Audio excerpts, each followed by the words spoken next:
வருஷம் வருஷம் Asia fire இண்டெக்ஸ்ன்ட்டு ஒரு கண்டக்ட் பண்ணுவாங்க. இது ஆஸ்திரேலியன் இன்ஸ்டியூட்டு தான் கண்டக்ட் பண்ணுறாங்க. இதில் மெயினாக பார்த்தீங்கன்னா கிட்டத்தட்ட ஒரு 7 பேராமீட்டர்ஸ் இருக்குது.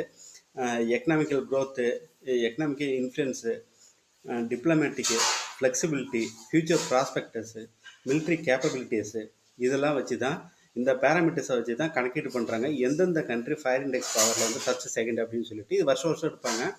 இந்த வருஷம் பார்த்தீங்கன்னா ஃபஸ்ட்டு இருக்கிறது அமெரிக்கா, ரெண்டாவது சீனா இருக்குது, மூணாவது பார்த்தீங்கன்னா ஜப்பான் இருந்துச்சு. எக்கனாமிக்கலாகவும் சரி, மிலிட்ரி கேப்பபிலிட்டிலையும் சரி. இப்போ அதெல்லாம் பின்னுக்கு தள்ளி இப்போ இந்தியா மூன்றாவது இடத்துக்கு முன்னேறி வந்துட்டாங்க. அதன் பிற்பாடு தான் ஜப்பான்லாம் இருக்குது. ரஷ்யாலாம் கூட அதன் பிற்பாடு தான் இருக்குது.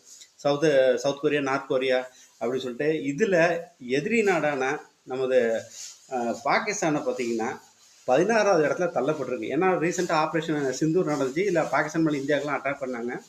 அப்போ இந்தியாவோட மிலிட்ரி கேப்பபிலிட்டிஸ்லாம் உலகத்துக்கு பறைசாற்றுறது போல இருந்துச்சு.